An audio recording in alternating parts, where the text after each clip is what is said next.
अरे मूल निवासी सभी मिलकर अज मूल निवासी सभी मिलकर प्रजातंत्र को बचाएंगे हो। अभी हमारे मूल निवासी जाग रहे हैं। मूल निवासी सभी मिलकर प्रजातंत्र को बचाएंगे। ईवीएम की वोटिंग मशीन हम मिट्टी में दफनाएंगे। ईवीएम की मशीन हम मिट्टी में दफनाएंगे। ईवीएम की वोटिंग मशीन हम मिट्टी में दफनाएंगे। ईवीएम की वोटिंग मशीन हम मिट्टी में दफनाएंगे। ईवीएम से क्या हो गया? इन्होंने ईवीएम से क्या किया, क्या कर डाला? ईवीएम से घोटाला देश में बीजेपी ने किया है। ईवीएम से घोटाला देश में बीजेपी ने किया है। ईवीएम से घोटाला देश में बीजेपी ने किया है। 2014 से अब तक देश पे कब्जा किया है। 2014 से अब तक देश पे कब्जा किया है। अरे पूंजीपति और उद्योगपति को पूंजीपति और उद्योगपति को देश का खजाना लुटाया है। पूंजीपति और उद्योगपति को देश का खजाना लुटाया है। महंगाई और बेरोजगारी महंगाई बेरोजगारी से देश को बर्बाद किया है। महंगाई बेरोजगारी से देश को बर्बाद किया है। महंगाई बेरोजगारी से देश को बर्बाद किया है। ओबीसी की जातीय गणना आज ओबीसी की जातीय गणना करके ही परिवर्तन लाएंगे हो। ईवीएम की वोटिंग मशीन हम मिट्टी में दफनाएंगे। ईवीएम की वोटिंग मशीन हम मिट्टी में दफनाएंगे। ईवीएम की वोटिंग मशीन हम मिट्टी में दफनाएंगे। ईवीएम की मशीन हम मिट्टी में दफनाएंगे। तो भाइयों, ये परिवर्तन यात्रा सभी भारतवर्ष के मूल निवासियों को जागृत करने के लिए आ रही है। अरे राष्ट्रव्यापी परिवर्तन यात्रा, ये राष्ट्रव्यापी परिवर्तन यात्रा देश में अब आई है। राष्ट्रव्यापी परिवर्तन यात्रा देश में अब आई है। राष्ट्रव्यापी परिवर्तन यात्रा देश में अब आई है। वहाँ में श्याम जी के साथ सभी साथी को चलना है। वहाँ में श्याम जी के साथ सभी साथी को चलना है। वहाँ में श्याम जी के साथ सभी साथी को चलना है। कन्याकुमारी से कश्मीर तक, कन्याकुमारी से कश्मीर तक यात्रा जाने वाली है। कन्याकुमारी से कश्मीर तक कन्याकुमारी से कश्मीर तक यात्रा जाने वाली है। आज तीसरी आजादी मिलने की आर पार की लड़ाई है। तीसरी आजादी मिलने की आर पार की लड़ाई है। तीसरी आजादी मिलने की आर पार की लड़ाई है। सहारे संग क्रांति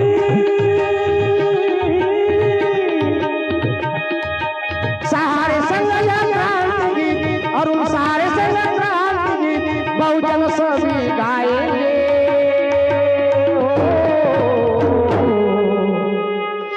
अजी सहारे संग यह क्रांति बहुजन सभी गाएंगे हो।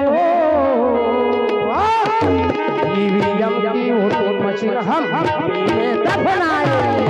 ईवीएम की वोटिंग मशीन हम मिट्टी में दफनाएंगे। ईवीएम की वोटिंग मशीन हम मिट्टी में दफनाएंगे।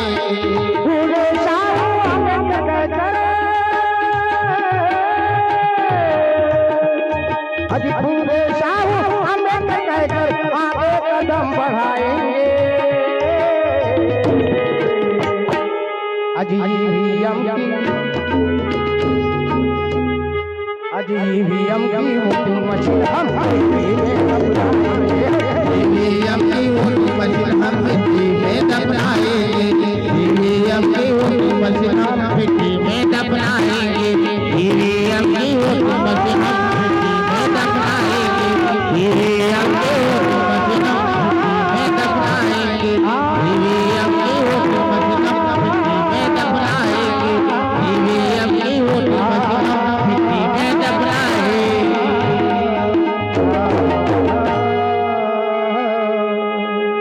जय मूल निवासी,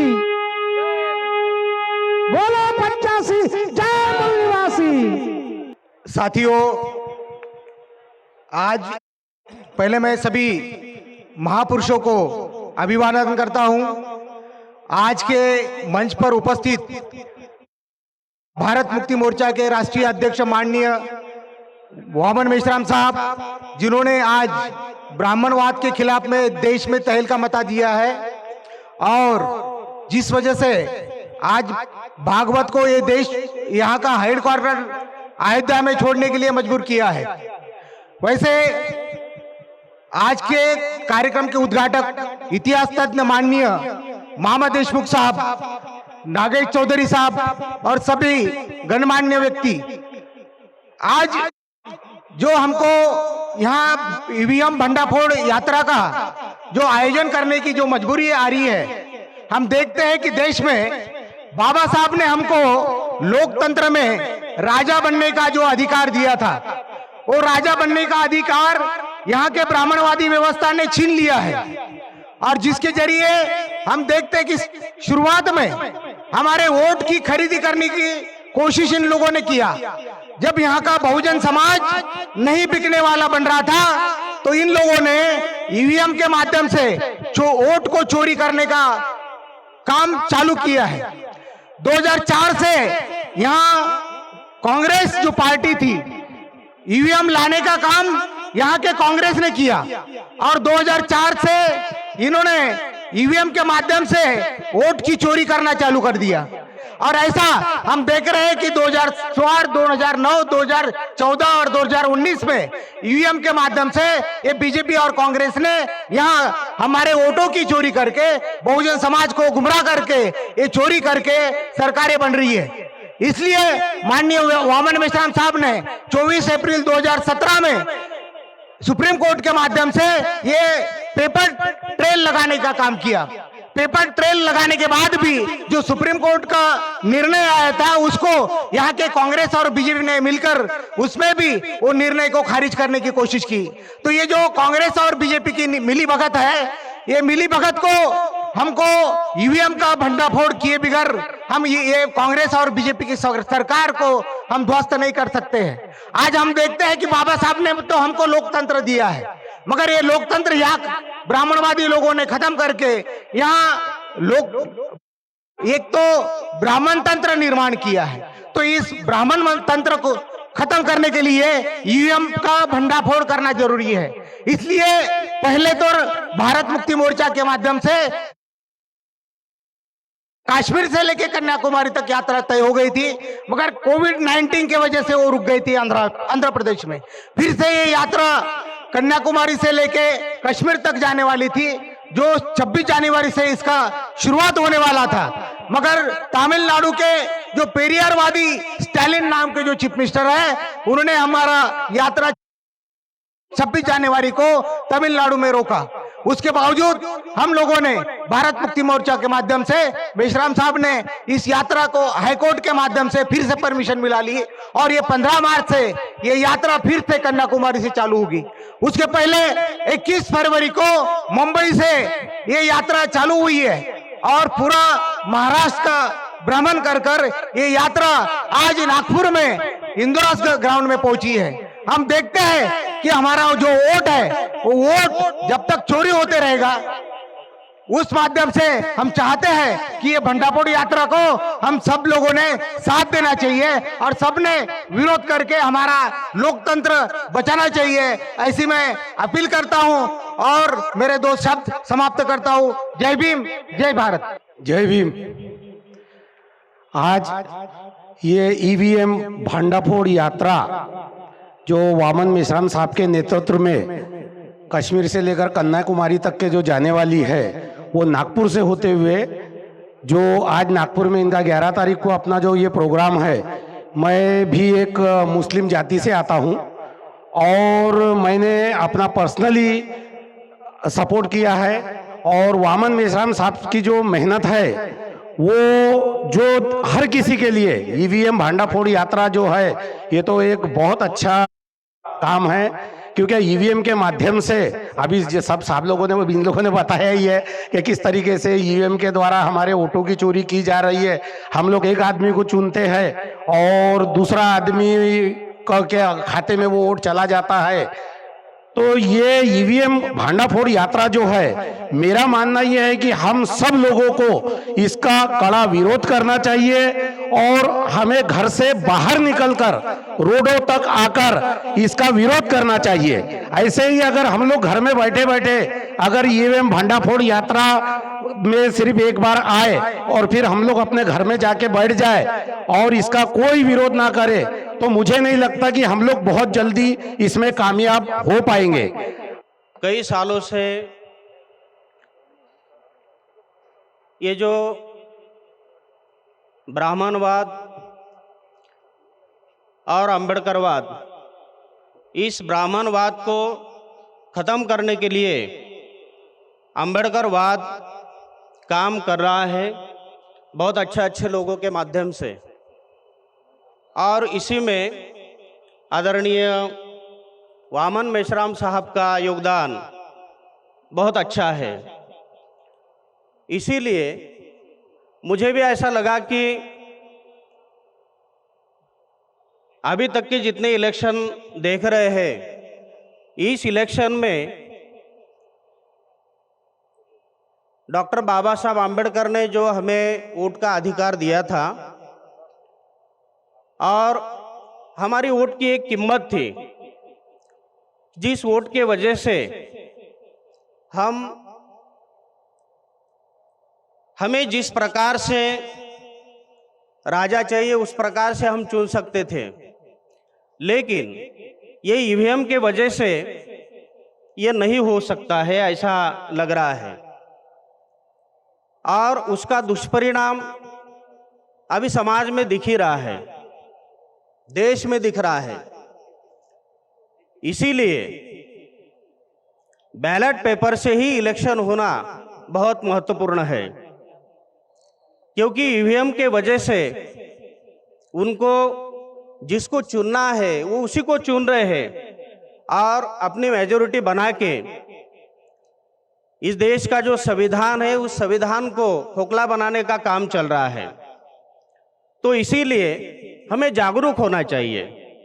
अगर हम अभी नहीं जागेंगे तो आने वाला कल हमारे लिए बहुत खतरनाक हो सकता है। ये हमने देखना चाहिए, जानना चाहिए। ये भारत मुक्ति मोर्चा और बहुजन क्रांति मोर्चा के माध्यम से बहुत सालों से ये जो काम चल रहा है, ये बहुत अच्छा काम है, सराहनीय काम है। तो इसीलिए मैं तो कहता हूं कि सभी पार्टियों ने मेश्राम साहब को सपोर्ट करना चाहिए। जिस प्रकार से हम भिक्खु लोग भी उनको सपोर्ट कर रहे हैं, क्योंकि सपोर्ट करना महत्वपूर्ण है।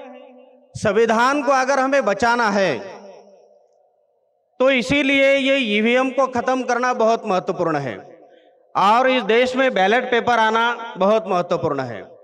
अगर आने वाला इलेक्शन अगर बैलेट पेपर से नहीं हुआ तो सामने का भविष्य हमारा बहुत धोखादायक है। इस देश में फिर से जो हमारे पूर्वजों ने जो दुख दर्द जो सहे है उसकी पुनरावृत्ति होने के लिए ज्यादा टाइम नहीं लग सकता। तो इसीलिए हम सभी लोगों ने मेश्राम साहब को सपोर्ट करके, और सिर्फ सपोर्ट से ही काम नहीं चलेगा, अगर टाइम चले, अगर ऐसा वक्त आया तो जैसे पिछली बार बहुत सारे लोग जो आंदोलन हुआ था, भारत बंद हुआ था, उस टाइम में बहुत सारे भिक्खु और बहुत सारे लोग भी जेल में गए थे, तो उसी प्रकार से जेल में भी जाना पड़े तो भी सभी लोगों ने तैयार रहना चाहिए।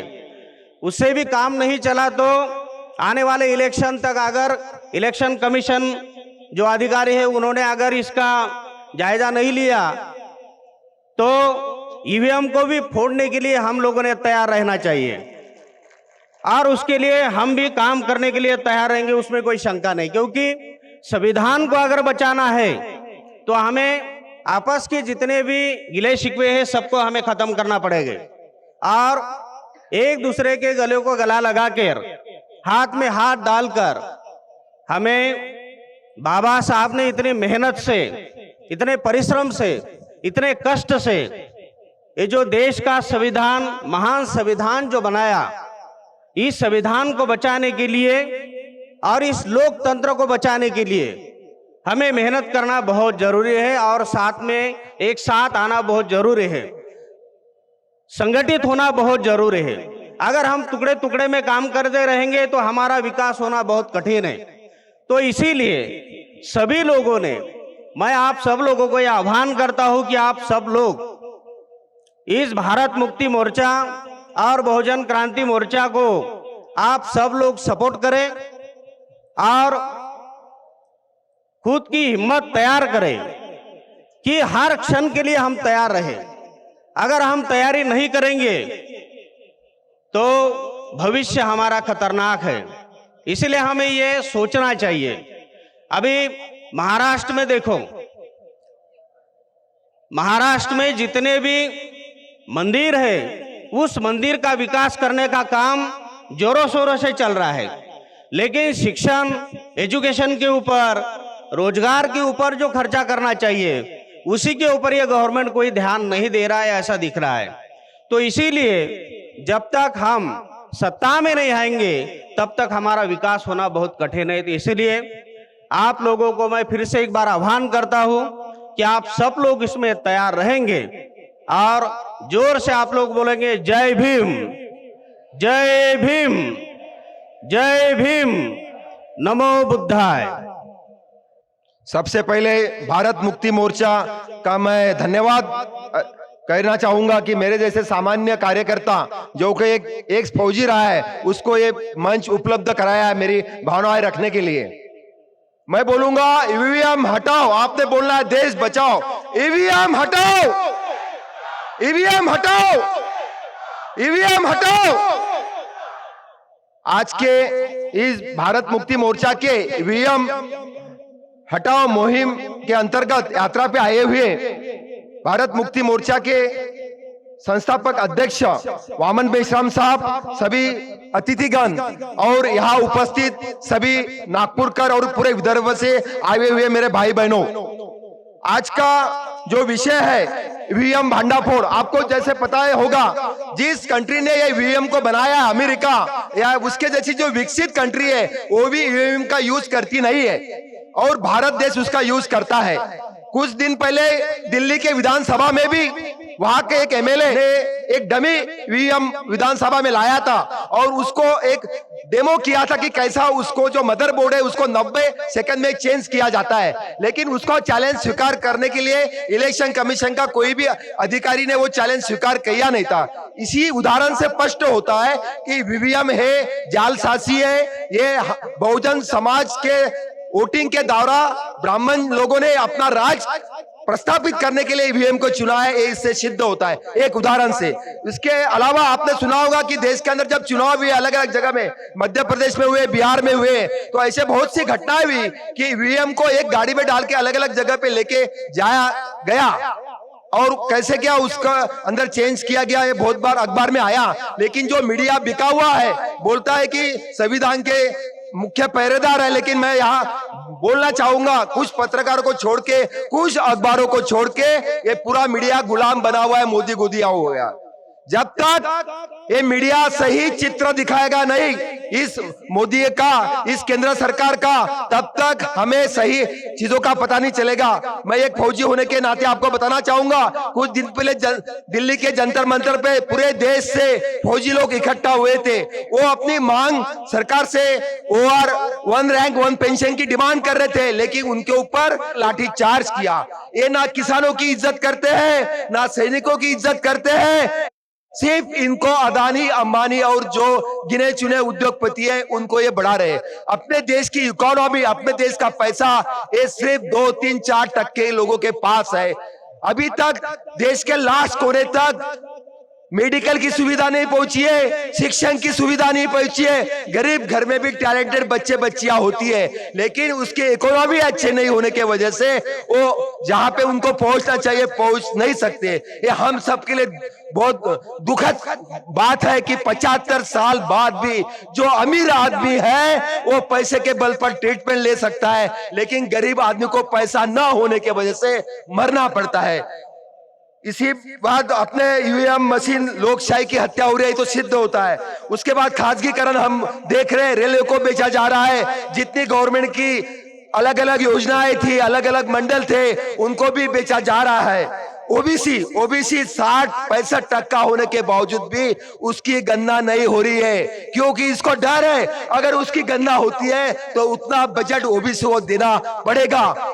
इसलिए ये सरकार ओबीसी की गणना नहीं कर रही है। तुम जानवर की गिनती करते हो, उसके बाद जो तृतीय पंथी है उनकी गिनती करते हो, लेकिन जो जिंदा इंसान ओबीसी है, बहुजन समाज है, जिसके ऊपर एक देश की पूरी इकोनॉमी टिकी हुई है, उसकी गिनती क्यों नहीं करती है? मेश्राम साहब ने बहुत एक क्रांतिकारी पुरुष है। इस क्रांतिकारी पुरुष को अभी अपने देश के अंदर एक ऐसा कोई भी लीडर नहीं है कि जो वर्तमान में ये सब चीजों के ऊपर आवाज उठा रहा होगा। वामन मेश्राम साहब पूरे देश में एक भी लीडर है कि वर्तमान में जो समस्या हमारे समाज को, हमारे देश को भोगना पड़ रहा है उसके खिलाफ आवाज उठा रहे। हम सबका ड्यूटी है, हम सबका कर्तव्य है कि जो इंसान रात दिन इस देश के लोकशाही को, इस देश को, संविधान को बचाने के लिए रात दिन एक कर रहा है, उसको हमने साथ देना चाहिए। मेरे को यहाँ मौका दिया इसलिए मैं आयोजक का धन्यवाद बोलूंगा। आखिर में बोलूंगा, आपने भी मेरे साथ बोला जय संविधान, जय संविधान। धन्यवाद, जय हिंद, जय संविधान। मित्रांनो, खरं तर या कार्यक्रमासाठी ज्यावेळी मला आमंत्रित केलं गेलं, मी एक देवळी शहरातील, एक देवळी तालुक्यात एक युवा संघर्ष मोर्चा संघटना चालवतो, त्याचा एक छोटासा कार्यकर्ता आहे। आणि ही माझ्यासाठी पहिली संधी आहे की इतक्या छोट्या कार्यकर्त्याला नागपूर सारख्या मोठ्या मंचावर वामन मेश्राम साहेबांसमोर मला वक्तव्य व्यक्त व्हावं लागतं। खरं तर मी मेश्राम साहेबांना सांगू इच्छितो की ज्यावेळी मी लहान होतो, ज्यावेळी माझं मत सुद्धा पडत नव्हतं, त्यावेळी मेश्राम साहेब मी तुमचं भाषण ऐकण्यासाठी वर्धा येथे विद्यार्थी सभागृहामध्ये भाषण झालं आपलं, त्या ठिकाणी मी उपस्थित होतो। आणि त्यानंतर पुलगाव येथे मेश्राम साहेबांचा कार्यक्रम झाला, त्यावेळी मी सुद्धा त्या कार्यक्रमाला श्रोता म्हणून समोर बसून उपस्थित होतो। आज मी स्वतःला भाग्यवान समजतो, ज्यावेळी माझं मत पडत नव्हतं त्यावेळी मी मेश्राम साहेबांचं भाषण ऐकायला आलो, आणि आज मत पडतं ते मत कुठं जातं याचा भांडाफोड करण्यासाठी मी तुमच्या समक्ष, तुमच्या समोर या ठिकाणी उभं राहून भाषण देतो। मी स्वतःला भाग्यवान समजतो। खरं तर मेश्राम साहेब ज्यावेळी वर्धेवरून निघाले त्यावेळी आम्ही खडकीपासून त्यांच्या सोबत आलो, आणि सोबत असताना त्यांच्या मागे जी गाडी होती ती गाडी क्रॉस करून त्यांच्या गाडीच्या मागे आम्ही गाडी लावली आणि सोबत आलो। परंतु त्यांच्या मागे असणारी लाल गाडी, त्यामध्ये बसून असणारे काही युवक यांना वाटलं की मध्येच मेश्राम साहेबांच्या गाडी मागे कुठली गाडी घुसली, आणि ही गाडी घुसल्यानंतर ती ओव्हरटेक करायला लागली, माझ्या बाजूला आली। त्यावेळी मी त्यांच्याकडे बघितलं, मला त्यांची तळमळ लक्षात येत होती, कारण की हे गोष्ट सांगण्याचं कारण यासाठी त्यांची तळमळ होती की मेश्राम साहेब समाजासाठी झटत आहे, समाजासाठी काम करत आहे, अशा वेळी त्यांच्या मागे कुणीतरी त्यांचा पाठलाग तर करत नाही ना, यासाठी ती मामाला इशारा करत होती। त्यावेळी मी त्यांना गाडीतून हात दाखवून त्यांना इशारा केला की आम्ही सुद्धा मेश्राम साहेबाचीच माणसं आहोत आणि मेश्राम साहेबांचं रक्षण करण्यासाठी त्यांच्या मागे उभा आहे। त्यावेळी ते समाधानी झाले आणि मागे गेले। सांगायचं तात्पर्य एवढंच की आज ज्या पद्धतीने आपल्या महापुरुषाला कटकारस्थान करून संपवलं गेलेलं आहे, ज्यांचं आज बलिदान आहे, त्यांना मनुवाद्यांनी अनाजी पंतांच्या अवलादांनी या ठिकाणी षडयंत्र करून संपवण्याचं काम केलं.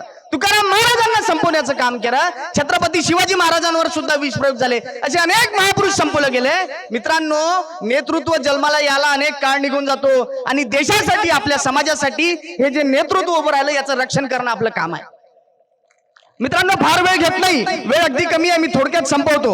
आज या ईव्हीएम साठी बोलण्यासाठी मला जेव्हा आमंत्रित केलं त्यावेळी मला असं वाटत होतं की ज्या माणसांनी ईव्हीएमचा चिरफाड केला, ईव्हीएमचं पोस्टमॉर्टम केलं, त्या व्यक्तींसोबत आपण ईव्हीएम वर काय बोलावं. परंतु ज्यावेळी चर्चा करत असताना ईव्हीएम बाबत शंका निर्माण होतं. जे लोक समाजात काम करतात, राजकारणात काम करतात, त्यांना माहिती आहे की काय नेमक्या अडचणी आहे. हे करत असताना अनेकदा मित्रांसोबत चर्चा करतो. त्यावेळी एका मित्रांसोबत चर्चा करत असताना मी त्याच्याशी चर्चा केली. अरे काय यार म्हणलं, ते एक बातमी ऐकली होती की 33 देशामध्ये इस्रायलचा माजी सैनिक अधिकारी होता. त्यांनी अनेक 33 देशाच्या निवडणुका प्रभावित केल्या म्हणून त्याची बातमी होती. लोकमतला, पुण्यनगरीला, अनेक वृत्तपत्रात होती. त्याच्यासाठी तो 50 कोटी ते 1 अब्ज रुपयापर्यंत तो फी आकारत होता आणि त्या ठिकाणच्या निवडणुका प्रभावित करत होत्या. त्यामध्ये भारत सुद्धा आपला हा देश होता ज्यामध्ये त्यांनी निवडणुका प्रभावित केल्या. आणि अशा बातम्या ऐकल्यानंतर आणि ज्या पद्धतीचा अनेकदा म्हणतो गमतीशीर भाग असा की अनेकदा एखादा उमेदवार उभा राहतो आणि त्याला 1 मत मिळतं. तो म्हणतो 1 मत कसं मिळालं, अरे माझ्या बायकोचं मत कुठं गेलं. म्हणजे याच्याहून अनेक हे गमतीचा भाग जरी झाला तरी अनेकदा अशा शंका उत्पन्न होते, अशा बातम्या येतात. आणि त्याच्याशी चर्चा करत असताना म्हणलं का आपण काय होत आहे, ईव्हीएम मुळे सगळं गडबड सुरू आहे. देशामध्ये अनेक समस्या आहे, बेरोजगारीची समस्या आहे, ओबीसीची समस्या, जातीमध्ये भांडणं आहे, दंगली आहे, होत आहे. एवढ्या समस्या असताना काय नेमकं होऊन राहिलं, लोक ओरडतात, समस्या म्हणतात, पण या सगळ्याची जड म्हणजे काय आहे, तर ती जड आहे EVM, every vote for Modi. आणि ही समस्या आहे. आणि या समस्येबाबत मित्रांसोबत बोलत असताना त्याने सांगितलं, अरे म्हणलं ईव्हीएम बाबत होऊन राहिलं एवढं काय आहे चालू. तो म्हणते यार ईव्हीएम डिजिटल कडे आपण चाललो, जग कुठं चाललं. अरे म्हणलं जग कुठं चाललं हे आपल्याला माहित आहे, पण आपलं मत कुठं चाललं हे आपल्याला माहित नाही आहे. आणि मित्रांनो, या ईव्हीएमच्या अनेक अडचणी आपल्या सर्वांना माहिती आहे. त्यासाठी वामन मेश्राम साहेब आपल्या समोर यासाठी काम करताय. अनेक देशामध्ये ईव्हीएम बॅन केलेला आहे. त्यामध्ये एक छोटीशी माहिती तुम्हाला सांगतो. In the United States some states have ban and restricted the use of EVMs opting instead of paper-based voting system. For example, in 2019, the state of Colorado passed a law banning the use of EVMs and requiring all voting to be done on the paper ballots. Other states such as California, Virginia have imposed strict security requirements on EVMs to ensure their reliability and integrity. यामध्ये ते सांगतात Colorado सारख्या, California, Virginia सारख्या त्यांनी law तयार केला EVM ban करण्यासाठी. परंतु आपल्या इकडे शंका उत्पन्न केल्यानंतर जनभावनेचा आदर सरकार करत नाहीये. तुम्हाला सांगतो डिजिटल कडे जग चाललंय, सांगतात काही हरकत नाही, डिजिटल आपल्याला व्हायचं आहे. परंतु मित्रांनो, तुम्ही फोन पे वर पैसे पाठवत असताना पाठवणाऱ्याला माहित राहते पैसे कुठे चालले आणि घेणाऱ्याला माहित राहते पैसे कुठून आले. परंतु ईव्हीएम मध्ये आपल्याला माहित नाही राहत. तुम्हाला साधं उदाहरण सांगतो. एखाद्या किराणा दुकानात साधं 1 रुपयाचं चॉकलेट घेतलं तर तो दुकानदार पैसे चेक केल्याशिवाय चॉकलेट देत नाही. आणि आपलं भविष्य घडवणारा नेता निवडताना आपण मत देतो तर त्याचं आपण कन्फर्मेशन घेत नाही. ही आजची अडचण आहे. त्यामुळे ईव्हीएम बॅन झालं पाहिजे, निवडणुका बॅलेट पेपरवर झाल्या पाहिजे. आणि ही मागणी वामन मेश्राम साहेब आता अनेक दिवसांपासून काम करताय. आणि या राष्ट्रव्यापी अभियानाला मी एक छोटासा कार्यकर्ता, समाजात काम करणारा वावरणारा कार्यकर्ता म्हणून याला समर्थन देतो. मी वामन मेश्राम साहेबांना विनंती करतो की राष्ट्रव्यापी आंदोलन उभारावं, त्यामध्ये सर्वांना घ्यावं. अनेक समस्या आहे, ओबीसी जातीनिहाय गणनेची सुद्धा समस्या यामध्ये दिसतं. तुम्हाला सांगतो, हल्लीच केंद्र सरकार खतं घेत असताना शेतकऱ्याला जात विचारत आहे. अरे ज्याला जात विचारायची गरज नाही, शेतकरीच एक जात आहे, त्याला तुम्ही जात विचारता. आम्ही म्हणतो की आमची जात विचारा, तुम्ही आमची जात विचारत नाही. या परिवर्तन यात्रेचं नेतृत्व माननीय वामन मेश्राम साहेब करत आहेत. अमरावतीवरून आले, वर्धेला थांबले. आमच्या वर्धेला कार्यक्रम झाला, लगेचच 5 मिनिटात जेवण आटोपलं आणि तुमच्या नागपूरला आले. त्यांचा त्याग, त्यांचं बलिदान हे लक्षात घेता आपण त्याचे हात मजबूत करावे आणि त्यांना सहकार्य करावं. वेळ बराच झाला, मी आपला जास्त वेळ घेणार नाही. त्यांना ऐकण्याकरता तुम्ही आलेला आहात. हजारों गम है मुझे, किस किस का गम मैं करूं. हजारों गम है मुझे, किस किस का गम करूं. गम तो हजारों है मुझे, गम हजारों है मुझे. ईवीएम मशीन का सत्यानाश कैसे करूं, ईवीएम मशीन का सत्यानाश कैसे करूं. धन्यवाद. जय भीम, जय संविधान। जय भीम, जय सेवा। दोस्तों, ईवीएम का भांडाफोड़ ये आप सभी को हमको मालूम है कि जिस समय से ईवीएम मशीन आई है, जो प्रतिभाशाली हमारे प्रतिनिधि हम चुन करके भेजने का प्रयास करना चाहते हैं, जो इस देश के विकास के लिए यहाँ के सभी छोटे पिछड़े जो गरीब वर्ग के लोग हैं, उनके हक अधिकार की लड़ाई लड़े, ऐसे प्रतिभावंत प्रतिनिधि को हम विधायक सांसद में और विधायक सभा में भेजना चाहते हैं, मगर ईवीएम की गड़बड़ी की वजह से हमारी जो आशा रहती है, हमारी जो अपेक्षा रहती है, वो कहीं ना कहीं विफल होते जा रही है। आप सभी को मालूम होगा कि बाबा साहब ने संविधान देते हुए इस देश को संविधान जब दिया तो कहा था कि मैं यह संविधान तो देश को दे रहा हूं, लेकिन इस देश के अंदर में संविधान चलाने वाले अगर लोग अच्छे होंगे तो इस देश का विकास होगा, हर नागरिक का विकास होगा। लेकिन उसी जगह अगर संविधान को चलाने वाले अगर लोग अच्छे नहीं होंगे तो इस देश का और सभी समाज के लोगों का, सभी वर्ग के लोगों का सत्यानाश होगा। और वो आज वक्त हमारे सामने आया हुआ है। हम देख रहे हैं कि संविधान को मानने वाले लोग आज कम हो गए और संविधान को जलाने वाले आज ज्यादा लोग हाथ उठा रहे हैं। इसलिए ये तमाम SC ST OBC समाज की लड़ाई है, हमारे हक अधिकार की लड़ाई है, जो आज वामन मेश्राम साहब के माध्यम से, हम भी गोंडवाना गणतंत्र पार्टी के माध्यम से ईवीएम की लड़ाई लड़ रहे हैं। मैं तमाम यहाँ पहुंचे सभी महामानव, महाबुद्धिजीवी, सभी ही अपने मत का अधिकार जानने वाले मेरे सभी भाई बहनों से यह विनती करना चाहूंगा कि इस ईवीएम की लड़ाई हम सभी की लड़ाई है। अगर देश को सुरक्षित रखना चाहते हो, लोगों को सुरक्षित रखना चाहते हो, SC ST OBC अदर अल्पसंख्यक मिनोरिटी के लोगों को उनका हक और अधिकार मिलना चाहिए, तो हमें ईवीएम को बदला करके बैलेट पेपर के माध्यम से वोटिंग इस देश के अंदर में होना चाहिए। ये विषय हमारा है और तभी इस देश का लोकतंत्र बचेगा और अच्छे लोग, अच्छे प्रतिनिधि जो हम जिनको समझते हैं कि वे प्रतिनिधि हमारा प्रतिनिधित्व करेंगे, ऐसे लोग विधानसभा में और सांसद लोकसभा में पहुंचेंगे। इसलिए मैं गोंडवाना गणतंत्र पार्टी की ओर से महाराष्ट्र प्रदेश अध्यक्ष के नाते इस ईवीएम के भांडाफोड़ मिशन में वामन जी मेश्राम साहब को मैं अपने ओर से जाहिर समर्थन करता हूं और साथ में लड़ाई लड़ने के लिए भी मैं समर्थित हूं। अरे जो आज शहीद मसनद है वो कल नहीं होंगे, जो आज शहीद मसनद है वो कल नहीं होंगे। किराएदार है, जाति मकान थोड़ी है। आप सभी का खून शामिल यहाँ की मिट्टी में, किसी का बाप का हिंदुस्तान थोड़ी है। जय सेवा, जय भीम, जय गोंडवाना, जय संविधान, जय सेवा। हा जो राष्ट्रव्यापी कार्यक्रम वामन मेश्राम यांनी सुरू केलेला आहे तो अतिशय महत्त्वाचा असा कार्यक्रम आहे।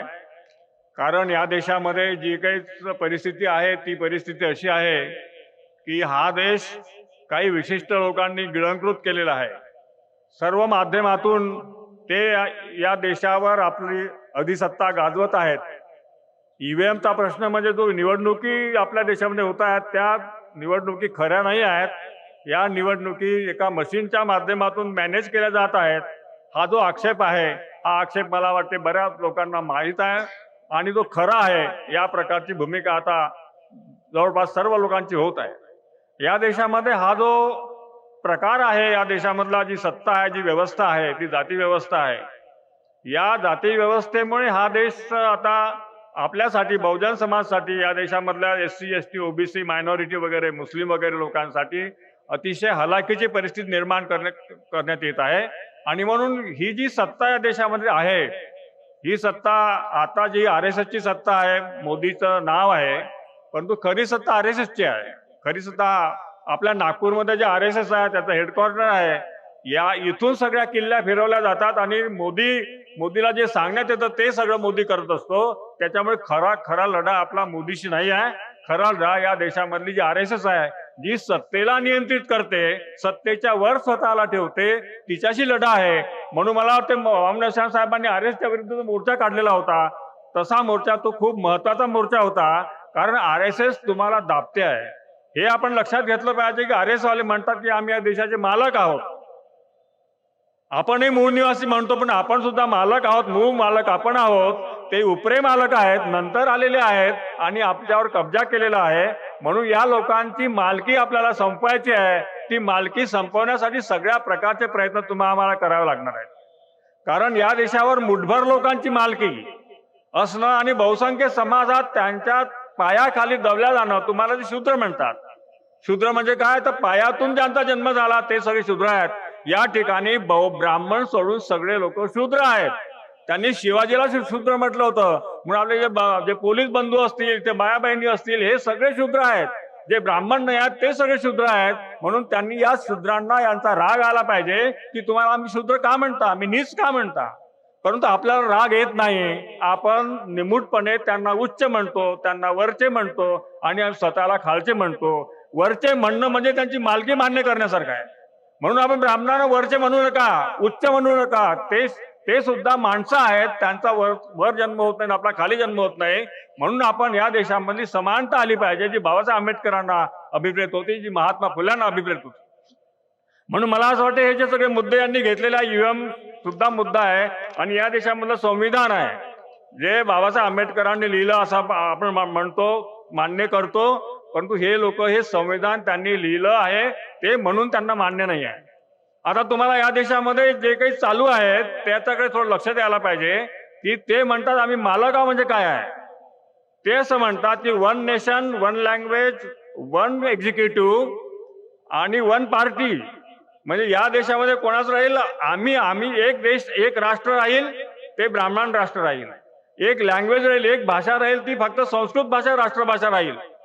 परवा नागपूरच्या मध्ये जे आपल्या चीफ जस्टिस होते सुप्रीम कोर्टाचे बोबडे नावाचे, त्यांनी सुद्धा मागणी केली आहे की या देशामध्ये राष्ट्रभाषा संस्कृत व्हायला पाहिजे. आता मला सांगा, संस्कृत भाषा किती लोकांना समजते? ब्राह्मणांना तरी सगळेच ब्राह्मण बोलू शकतात तर संस्कृत भाषेमध्ये, तर राष्ट्रभाषा संस्कृत कशी होणार? म्हणजे तुमच्या भाषा ज्या आदिवासींच्या भाषा आहेत, गोंडी भाषा आहे किंवा बहुजनांच्या भाषा आहेत, तेल्या तांबोळाच्या भाषा आहेत, मुसलमानांची उर्दू भाषा आहे, ही या भाषेला किंमत नाही आहे. आम्ही म्हणू तीच भाषा, आम्ही म्हणू ती संस्कृती. म्हणजे ब्राह्मणांची संस्कृती ही देशाची संस्कृती झाली पाहिजे आणि ब्राह्मणांची भाषा देशाची ब्राह्मण झाली पाहिजे. म्हणजे तुम्ही सगळे संस्कृतच्या खाली दबून राहा, त्यांच्या भाषेखाली. आणि हा धर्म ते म्हणता एकच धर्म राहिला पाहिजे, ही RSSची मांडणी आहे. म्हणून RSS या देशामध्ये मोदीच्या माध्यमातून सगळं करून पाहतायत.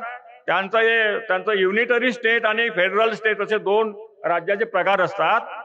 फेडरल म्हणजे संघ, ज्याला सगळ्या राज्यांना अधिकार असायला पाहिजे, आणि युनिटरी म्हणजे फक्त सेंट्रल गव्हर्नमेंटला अधिकार असायला पाहिजे. आता ही आपली युनियन जी आपलं संविधान जे आहे हे जास्त प्रमाणामध्ये फेडरल आणि युनियन याचा मध्यम आहे. म्हणजे ते धड पूर्ण फेडरल पण नाही आहे आणि पूर्ण युनिटरी पण नाही आहे. म्हणजे सत्ता ही केंद्रित नसावी अशा प्रकारची हे आपलं संविधान आहे.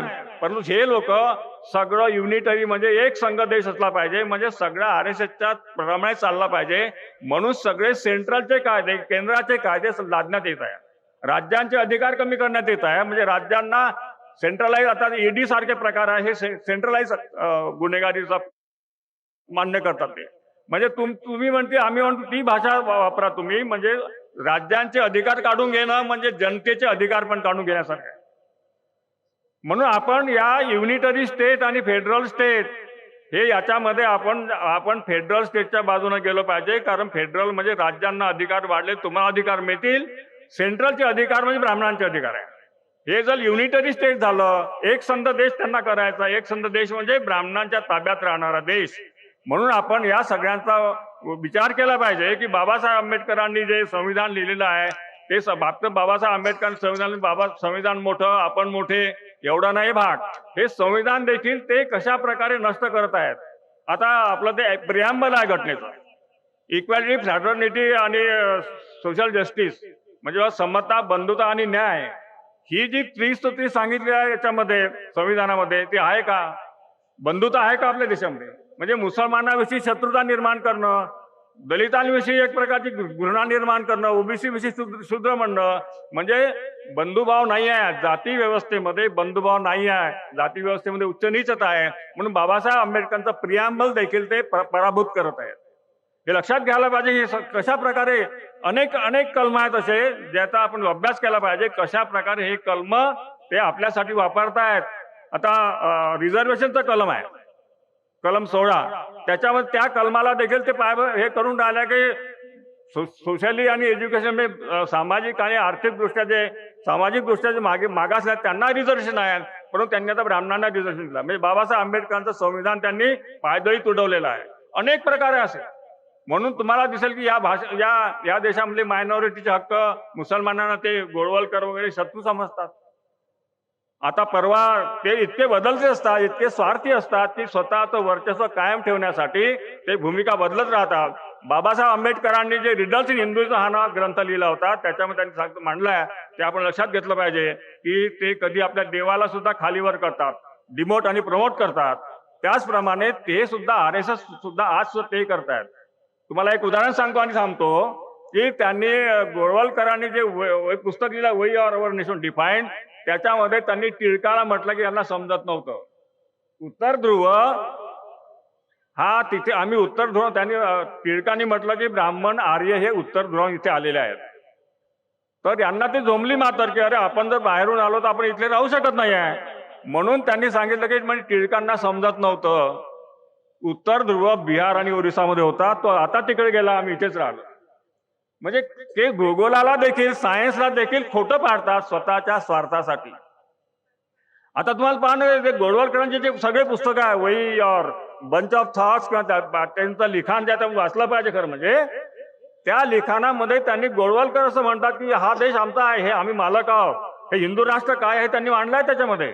आपण ते समजून घेतलं पाहिजे. नुसतं आपण फुले आणि आंबेडकर वाचतो, परंतु त्यांचं काय तुमच्यावर ज्यांची मालकी आहे त्यांचे विचार काय आहे हे आपण वाचत नाही. ते वाचायला पाहिजे. हे पुस्तकं वाचले तुमच्या डोक्यामध्ये प्रकाश पडेल त्यांचं हिंदू राष्ट्र कसे आपल्याला गुलाम करते. आता मोहन भागवतनी म्हटलं की ज्या गोळवलकरच्या प्रमाणे सगळी सत्ता चालवता येते. परवा मोहन भागवत असं म्हणाले आम्ही गोळवलकरचे विचार मान्य करत नाही. एवढा मोठा त्यांचा नेता की ज्याच्या विचारांत सगळी सत्ता चालते आहे त्याला ते डिफाय करू शकतात. हे पहा त्याची हिंमत किती फ्लेक्झिबल आहे. म्हणजे जातीच्या वर्चस्वासाठी ते कोणालाही नाकारतात. त्यांना व्यक्ती महत्वाचे नाही आहे, त्यांना त्यांचं वर्चस्वाचं ध्येय महत्वाचं, हे आपण लक्षात ठेवलं पाहिजे. म्हणून आपलं समतेचं ध्येय सगळ्यात मोठं आहे, त्याच्याच यावर राबलं पाहिजे. कारण या देशामधले सगळे आपल्यामधले जे मतभेद आहे, फाटाफूट आहे, ते सुद्धा आपण बंद केली पाहिजे. आपण बाबासाहेबांना मानत असू, बाबासाहेबांचे विचार एकच विचार होते, त्या एका विचारासाठी आपण एकत्र आलो पाहिजे असं मला वाटतंय. तरच त्यांच्याशी आपण संघर्ष करू शकू, मुकाबला त्यांचा करू शकू असं मला वाटतं. या ठिकाणी मला बोलण्याची संधी दिल्याबद्दल तुम्हाला धन्यवाद देतो आणि थांबतो. जयमूल निवासी साथियों, भारत मुक्ती मोर्चा आणि बहुजन क्रांती मोर्चा आयोजित कन्याकुमारी पासून काश्मीर पर्यंत ही राष्ट्रव्यापी ईव्हीएम भांडाफोड यात्रा आज आपल्या नागपूर शहरामध्ये, नागपूर जिल्ह्यामध्ये आलेली आहे. आणि साथियों, वेळेचं बंधन लक्षात घेता मी अगदी 2 मिनिटात माझं वक्तव्य संपवणार आहे. ही परिवर्तन यात्रा या देशामध्ये कशासाठी आज आपल्याला काढावी लागली तर साथियों, ही परिवर्तन यात्रा लोकशाही वाचवण्यासाठी आपल्याला काढावी लागत आहे. ही परिवर्तन यात्रा या देशाचं संविधान वाचावं यासाठी आपण काढलेली आहे. खाजगीकरणाच्या विरोधासाठी आपण ही परिवर्तन यात्रा काढलेली आहे साथियों. आणि ही परिवर्तन यात्रा आपण ओबीसींच्या जातीनिहाय जनगणनेसाठी काढलेली आहे.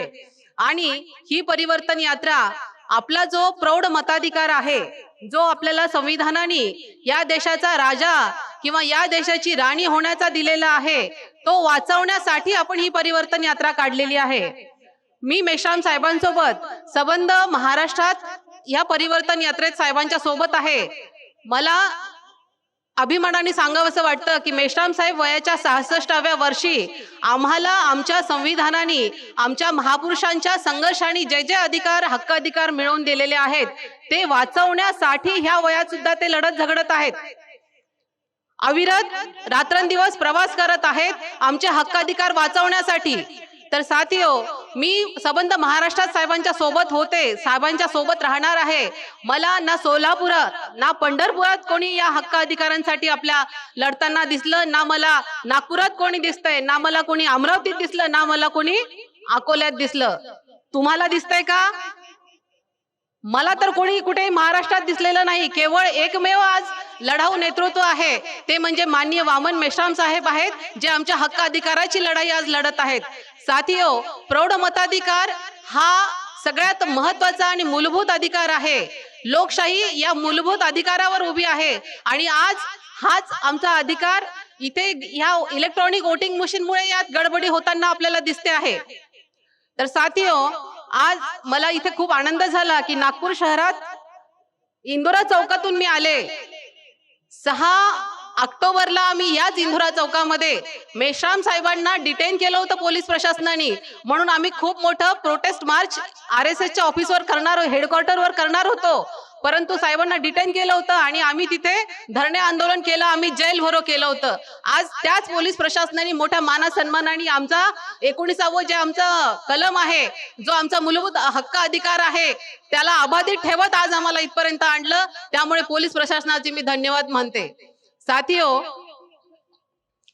मला इथे तुम्हाला एक आव्हान करावंसं वाटतं की आपण मेश्राम साहेबांना साथ सहयोग केला पाहिजे. मेश्राम साहेब या जन आंदोलनामध्ये या देशात खूप मोठं जन आंदोलन उभं करत आहेत आणि त्यांच्या साथ सहयोगासाठी आपण सगळ्यांनी इथे साहेबांना पाठिंबा दिला पाहिजे, साथ सहयोग केला पाहिजे.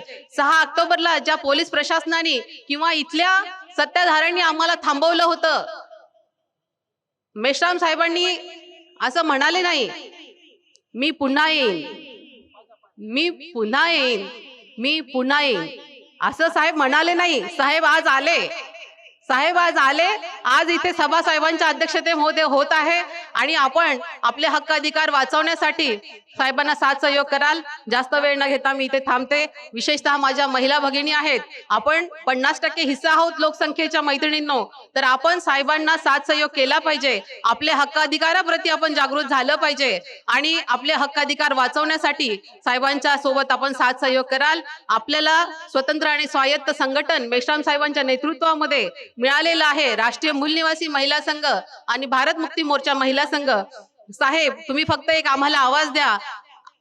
आज संबंध देशामध्ये आमची भारत मुक्ती मोर्चा महिला संघाच्या कार्यकर्त्या आपल्या एका हाकेवर जेलमध्ये जायला तयार आहेत. आपण फक्त सांगा, ईव्हीएम आम्ही फोडण्याच्या म्हणजे आम्ही कायद्याला मानणारे लोक आहोत, कारण कायदा हा आमच्या बापांनी तयार केलेला आहे.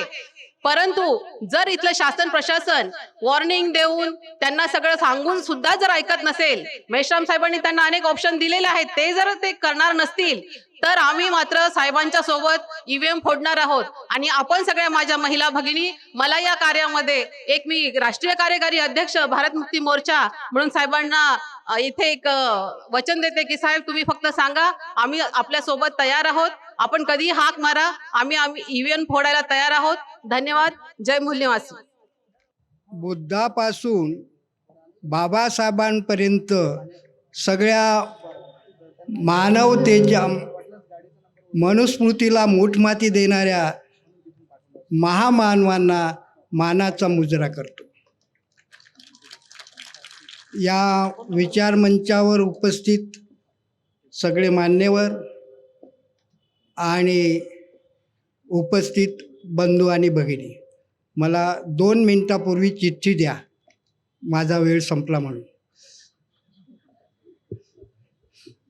तर आज परिस्थिती खूप चांगली आहे हो, काय फिकीर करू नका. मनुवादी एकमेकांच्या उरावर बसून राहिले, पण आपली ताकद विखुरली आहे. मी कुणबी आहे, शिवाजी महाराज आणि तुकाराम महाराज यांच्या जातीचा कुणबी आहे. आणि जे बोलणार आहे, अनेक विचारवंत आहेत. आताच नागेश भाऊ चौधरींचं भाषण मी ऐकले, कारमध्येच बसता बसता तुपे साहेबांनी ऐकवलं. खरोखरच मार्मिक भाषण आहे. आणि एक लक्षात ठेवा की USA मध्ये, म्हणजे कॅनडा वगैरे अलग, अमेरिकेच्या संयुक्त संस्थानामध्ये आज 1.5 लाख तरुण शिकत आहेत. भारतातले 1.5 लाखांमध्ये 10,000 भटब्राह्मण असतील, बाकीचा सगळा बहुजन समाज आहे. आणि एक लक्षात ठेवा पुन्हा की बाहेर आपल्या भारतात वर्ण आहेत, चातुर्वर्ण ज्याला म्हणतो, जाती आहेत, बाहेर वर्ग आहेत, गरीब श्रीमंत वगैरे वर्ण नाहीत. तर हे लक्षात घ्या. आणि जगामध्ये सगळ्या चीनपासून तर सगळ्या देशामध्ये बहुजन तरुण शिकत आहेत. त्याच्यातले काही चमचे निघतील, पण एक जरी बाबासाहेब निघाले तरी भारताचं कल्याण केल्याशिवाय राहणार नाही. हजारो निघतील. कारण दुबईतही मी गेलो तर दुबईतही सगळ्या दुबईत शिवजयंती साजरी केली हो. मुस्लिम देशात शिवजयंती साजरी केली. आणि इंग्लंडमध्ये लिसेस्टर तिथे शिवजयंती साजरी केली. माझं ऑनलाईन भाषण 10 मिनिटाचं ऑनलाईन भाषण दिलं आणि मग माझ्या खात्यामध्ये 10,000 रुपये जमा झाले. म्हटलं कशाचे झाले बा? तर ते त्या 10 मिनिटाचे होते. ख्रिश्चन देशामध्ये शिवजयंती. तर एक लक्षात ठेवा, माझ्यासह सगळे आपण व्यक्तिनिष्ठ आहोत. आपण व्यक्तिनिष्ठ आहोत, विचारनिष्ठ नाही. बाबासाहेबांनी सांगितलेलं आहे विभूती पूजा नको.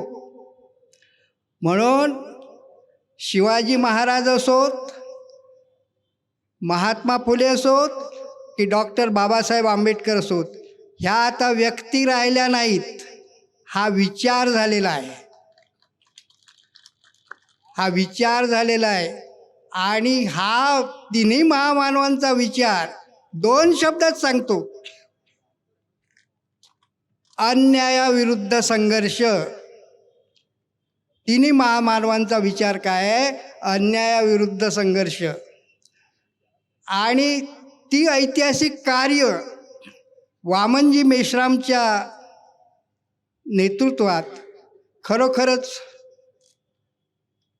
अतिशय उत्कृष्ट चालू आहे. त्याला वेग येणं आवश्यक आहे. आणि जाती जाती म्हणून ब्राह्मणाला दोष देतो आपण, पण आपल्यामध्येही अशी जात दाखवा की आपल्यापेक्षा खालच्या जातीला आपल्या बरोबरीचं मानते. प्रत्येक जातीत माणसं पुष्कळ आहेत असे, परंतु अशी जात नाही. मराठ्यांना वाटतं बामण वर असन, पण 2 तर माझ्या खाली आहेत.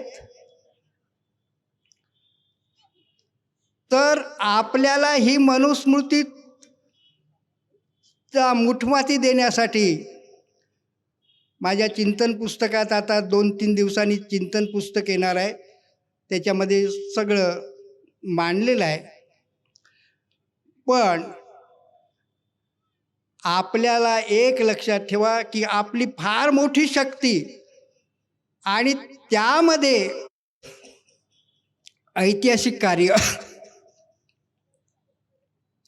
पुण्याच्या भाषणात बोलणार होतो 28 डिसेंबरला, पण ते राहून गेलं. तिथे वेळ कमीच होता आणि इतर त्यांनाही अन्याय होऊ नये म्हणून मी. तर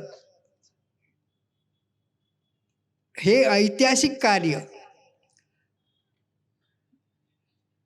पहिलं ऐतिहासिक कार्य, ऐतिहासिक घटना जर असेल तर 3 कायदे, कृषी कायदे मागे घेतले. एक लक्षात ठेवा, आठवलं म्हणून सांगतो की आपल्याला अहिंसेच्या मार्गाने जायचं आहे. पण अहिंसा कोणाची? गांधीजींची नाही, तर तुकारामाची अहिंसा. भले तर देऊ कासेची लंगोटी, नाठाळ्याच्या पाठी सोटा मारू. बाबासाहेबांनी सांगितलं, हे तुकारामाची. पण अहिंसा हे महत्त्वाचं आहे.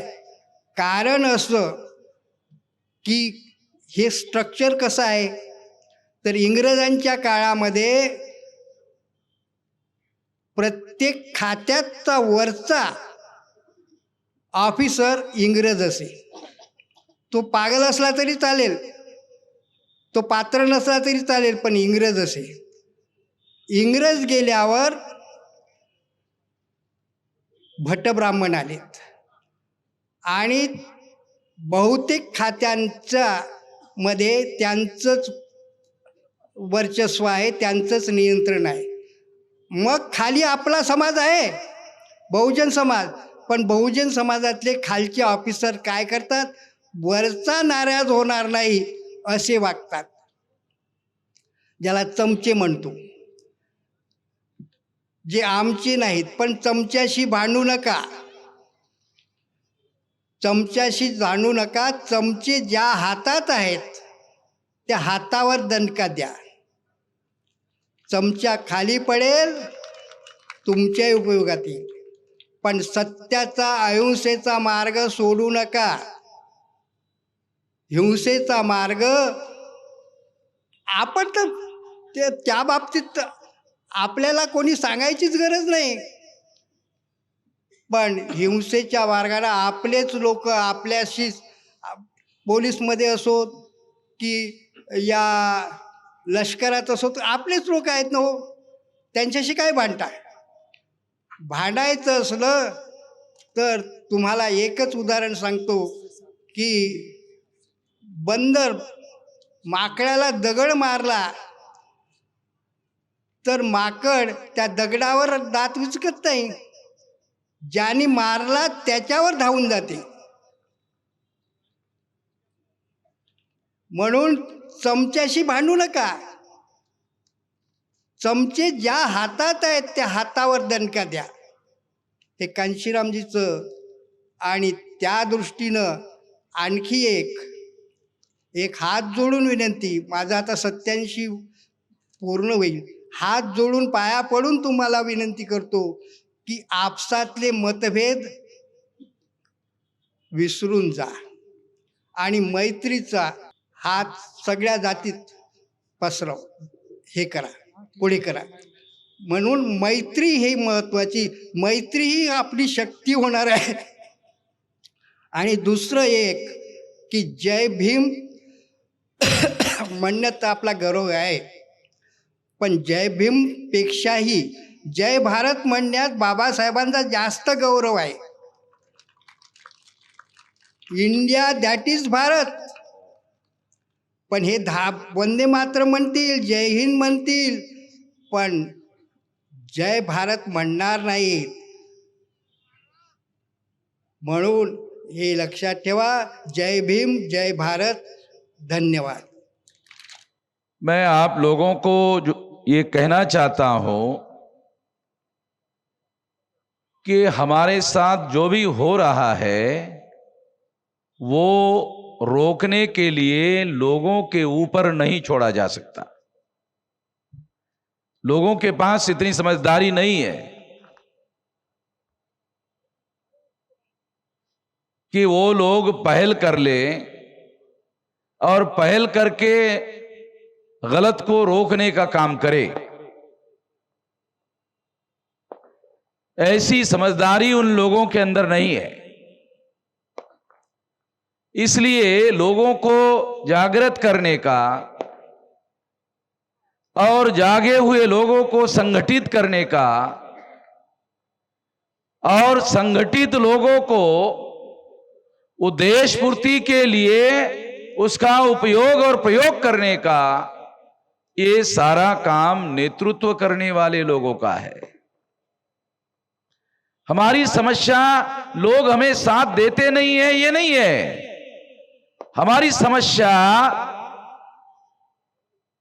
लैक ऑफ लीडरशिप की है, नेतृत्व की समस्या है. अगर हमारे पास नेतृत्व होता है तो लोग समर्थन देते हैं, क्योंकि समर्थन अपने आप नहीं होता है, अपने आप नहीं मिलता है. समर्थन लेना पड़ता है. जिसकी जितनी औकात होती है उतना समर्थन ले सकता है. समर्थन अपने आप नहीं मिलता, समर्थन लेना पड़ता है और ये लेने वाले की औकात पर निर्भर करता है. इसलिए मैं इस काम के लिए कभी लोगों को दोष नहीं देता हूं. कि लोग इसके लिए जिम्मेदार हैं, मैं इस बात को नहीं मानता। आंदोलनों की सफलता नेतृत्व के ऊपर निर्भर होती है। नेतृत्व अगर सही है तो आंदोलन की सफलता होती है। साथियों, ईवीएम भंडाफोड़ परिवर्तन यात्रा हम लोग क्यों चला रहे हैं, ये जानना बहुत जरूरी है। 8 अक्टूबर 2013 को सुप्रीम कोर्ट के द्वारा यह निर्णय दिया गया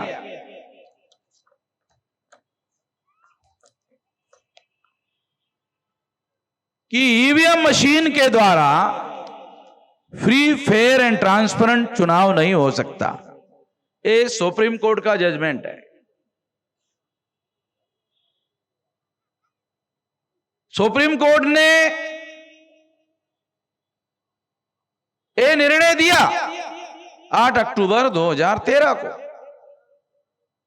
कि ईवीएम मशीन के द्वारा फ्री, फेयर एंड ट्रांसपेरेंट चुनाव, यानी भ्रष्टाचार मुक्त चुनाव और फेयर यानी निष्पक्ष चुनाव, ट्रांसपेरेंस यानी पारदर्शी चुनाव नहीं हो सकता। ये सुप्रीम कोर्ट ने ये निर्णय दिया। अब सुप्रीम कोर्ट ने निर्णय दिया, अब भारत के किसी भी नागरिक को ईवीएम से घोटाला होता है, इसे साबित करने की जरूरत नहीं है, मामला खत्म हो गया। हाँ, माननीय अरुण तागड़े जी, रविदास तागड़े जी 1000 रुपये जन आंदोलन निधि।